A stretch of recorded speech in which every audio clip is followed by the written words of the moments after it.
Hey, what is up everyone? Welcome back to another review, and today I'm taking a look at this right here. This is the figurized standard Miorine Rembran, and of course, she is from Mobile Suit Gundam, the witch from Mercury. Once again, I've done a whole bunch of these reviews already, so you'll find a playlist if you want to check all of those out. And if you're looking for some gunpla of your own, this video right here would not have been possible without those absolutely awesome people over at HobbyLink Japan. Once again, the link will be down there in the description. Now let's check this out.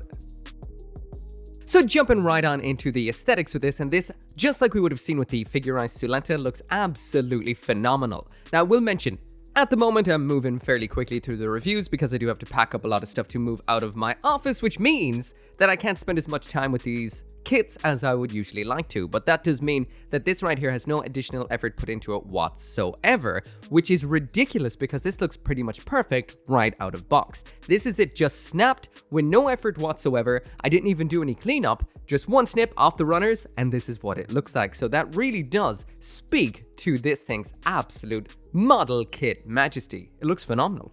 Now I will admit I did do one thing, and that is I hit the mouth with this right here, which is a Gundam marker pen lining felt tip pen. That's it. I just rubbed it into the mouth, wiped off the excess, and that is it. And that was because the mouth just was not showing up whatsoever on camera. So this is what it looks like with that mouth with a little bit of a line in there, so you can actually see that register on the camera. But that is all that I did. Let's get it spinning.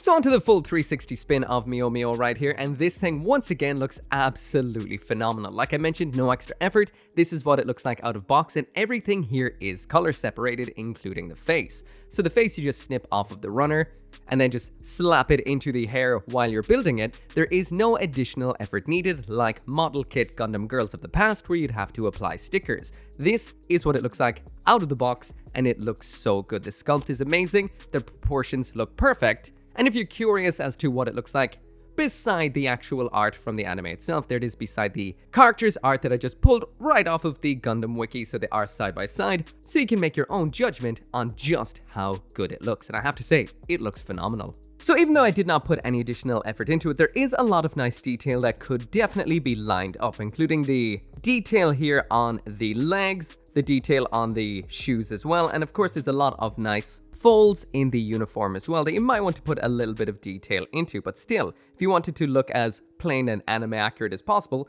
you can just leave it like this right here. Now there is some minor color inaccuracies here in regard to some of the smaller details, and that is why Bandai included this little sheet of stickers right here. Now we don't get anything fancy. Now this right here is it. We do not get anything fancy like we would have seen with the Suletta, those ridiculously awesome rub-on metallic stickers that would have been on her uniform. These ones right here. These are very unique, but then again, these aren't necessarily required with the standard style unicorn we have right here on Mio Mio. So as for what the particular stickers are, number one right there and number two, those are tongues. And those are for using on the alternate faces that we have in here. So the mouth segments on these are just in a white, which kind of looks like teeth, but that is actually meant to be a very pale pink. Number three, that's just for on that small little segment right there in the bottom of her tie. And as for the next pair, they're for up here on this, a couple of black stickers for just blackifying those little bits right there. So those are meant to be in black, but they're in red. 6 and 7, those are for going around the recessed aspect of her sleeves right there. And finally then we've got number 8, which is that emblem right there, which is for using on the chest. Finally, a little bit of a side-by-side comparison with the figurized standard Suletta Mercury. So as you can see, she is aptly short in comparison, and otherwise, they haven't really reused anything at all between the two. Maybe just the hands, but besides that, this is a brand new mold, and it does look great. Onto the accessories. So now jumping into the accessories, and here's everything that comes inside of the box with Mio Mio. Now what we get in here is a full stand, just like we would have seen with Suletta, a pair of alternate faces, we've got 4 alternate hands, not including the 2 already attached onto her, we've got a pair of alternate feet, we've got some tools for cultivating tomatoes, and we've got a sheet of water slide decals. So first off, taking a look at the hands, and these are the hands that have been on her so far. And what we've got right here is pretty much a kind of pair of fists. They're not very fisty because of the way she actually has her thumbs. They're more like a kind of clasped hand. So exactly like what we would have seen with Suletta, these are the kind of split ball jointed wrists, which makes sure that you do get a nice amount of articulation as well as rotation to pull off whatever poses that you want out of these. As for the alternate hands we have in here, we've got a pair of widespread open hands as well as a pair of holding hands. Just like what we would have seen with Suletta, you do actually have to swap the wrists off of the fist to use the widespread hands, but the holding hands have their own wrist, which has a little bit of a limited articulation in comparison. As for swapping out the hands, if you want to swap to the widespread hands, then you'll need to pop off the hands, swap the joint into the widespread hands that we would have had on the fists, and then pop it in like so. There's a little bit less to be done when it comes to the holding hands. You just pop out the fist right here and the joint, and the holding hand has its own joint, so you just throw it on in there, and that's what both of those hands look like when attached. The next accessory we have in here is the stand, and this is an Action Base 6, I think it might be called. You can buy these sold separately, but it is very nice that they are included. These have a little bit of articulation at each of these roundy segments, so you can actually get this to move around. It's nice and springy and strong, and you can attach this into the hole in her back just by sticking it in there, just like so, aligning that stand, and there you go. Extremely, extremely handy. Now returning back to that holding hand that we had on there, that's that one right there on her left hand. Unlike Suletta, this does come with some holdables, which includes a watering can and a little trowel, or as the box calls it, a shovel, for cultivating some tomatoes. In order to attach the watering can, it does have to be separated in two, which is easier said than done. There we go. Popped in half like so. Slides down into the holding hand, easy as that. Then pop on the back again like so, and that locks it into position. It's worth noting that Suletta here is the exact same style of hand, so in order to attach anything for sharing and tomato doing action, it just pops on into the hand, just like so. It's a little bit more like a spoon to me. Also, it is worth noting you're not just limited to Figure-Rise standard stuff, because these hands are pretty much the size of your average high grade. So if you grab something from a high grade kit, just like we would have seen with Suletta, like the Gundam Aerial's beam rifle, then you can actually squeeze that on into the hand as well. Fits absolutely perfect. So you can actually attach that on. And there is a whole lot more you can do with these model kits as well, considering that there is Bandai's 30-minute mission. There we go, 30-minute mission. And 30-minute sister kits out there. There's a whole lot you can do with Bandai's other kits to make these Figure-Rise Gundam girls into literal Gundam girls. But for the most part, all my 30-minute missions and 30-minute sisters are packed away as of right now, so we'll have to keep something like that for the future.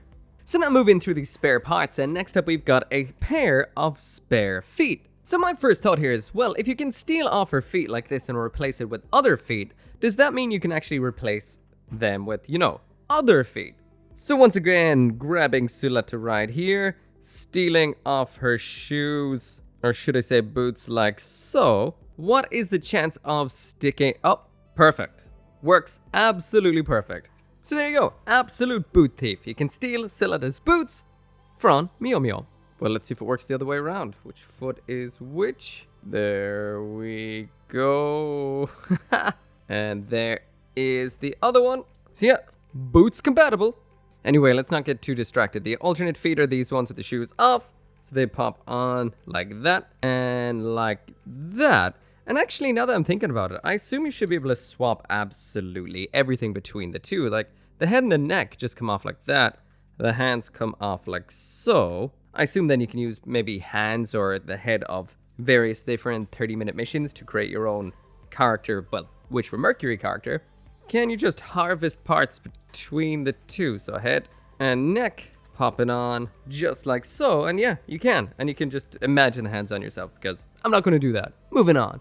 So next up in here, we've got a pair of alternate faces. So we've got a grand total of 3 faces in here. As you can see, the one on the left there is looking a little bit on the happy side, the one on the right, not so happy.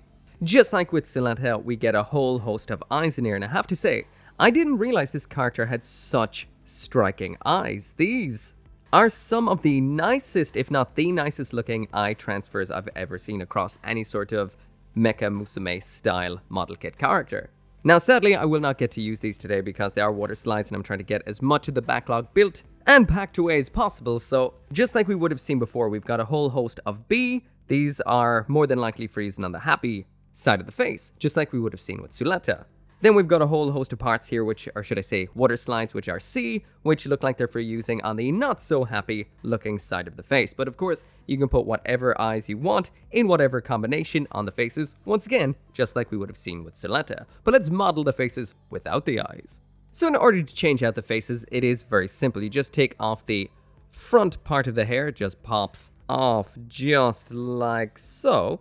Removing the face then is super simple. You just grab it and yank it off just like that, and then just do everything in the absolute reverse to stick the alternate faces on. So there is the happy one without eyes in that anime sort of way. She's gonna look like an absolute creep. Pop that on and yep, looking like something that should be just creeping around in the dark. Anyway, there's a bit of an example of what she should look like if you do use some of the eyes with that happy face. As for the other one, it's the same routine again, that is bam, bam, bam, and bam. And there we go, without the eyes looking pretty creepy again. But anyway, once again, there in the manual is an example of what it would look like with the eyes, or should I say the water slide decals for the eyes, attached on. So finally now on to the articulation, and first off, the comment on the build, and this thing is rock solid. There's a couple of moving parts in the arms, like the sleeves that move around, but that's kind of to facilitate the movement of the arms. But besides that, this will hold every pose. Now I will mention, compared to Suletta right here, this actually has some ridiculously upgraded hip joints. There's a whole lot of what I can only describe a kind of floating joint going on in there that kind of gives them a better shape. But besides that, this is essentially the same as what we would have seen. Let's test it out. Now I have to admit I'm absolutely shocked. I expected this to be pretty much a carbon copy of the Suletta with some maybe proportions changed, but that is not the case. These were announced around the same time, so I assume they were designed around the same time, but this right here is a much better kit when it comes to articulation. Now it is extremely delicate. It's easy to pop the joints while posing it. Sometimes you actually need to remove some of the parts while posing them. For example, the ankles are extremely fragile, the shoulders are inclined to pop, and the neck is inclined to pop too. So I recommend taking some parts off to actually pose them, or being very gentle with it. It is a very small figure style model kit. But yeah, what you get out of it, this thing's got an ab crunch in hips, unlike the Suletta, which allows it to go even deeper into that pose right there. In general, it just feels better, and honestly, I was impressed by the Suletta, but this one, it's even better. So anyway, that right there is it for the review, and I'm shocked. I didn't know this was going to be this much better than Suletta actually is. So Suletta does have the actual advantage of those cool gold stickers, but this is a kit that doesn't need them. Even though I've built this without any stickers, without any color correcting, I didn't do anything but snip it out, it still looks so damn good. So Suletta got gold tier, this is even better, making this a platinum tier figurized Gundam girl model kit. It is incredible. Aesthetically, it's very beautiful. It just looks absolutely perfect, even out of box with no effort. When it comes to the accessories, you have everything you need in here, including an additional couple of extras, which is the gardening tools. It is also compatible with other stuff out there, and the hands can hold onto Gundam weapons, so the sky's the limit when it comes to customization. Finally, then, when it comes to the articulation, this isn't going to be pulling off over-the-top poses or crazy poses, but it will pull off some fun ones, and it is nice to pose, even better than Suletta was. And this might just be the best Gundam girl figure that Bandai has popped out yet. It's that good. Anyway, if you are thinking of getting one of your own, I'll throw a link down there in the description to Hobby Link Japan. As always, thank you so much for watching. Make sure to come back for more Gunpla reviews, and I'll see you next time. As always, this video and every video would not be possible without each and every one of you guys who watches my videos. And special thanks to those of you who are supporting me over on Patreon and on the channel members, including Caleb Engelhart, Global Frequency Studios, Go Little Rockstar, Gunpla UK Limited, Joe, Kill Me Inc., Lawrence Seahack, RG59061, and Van Fawn.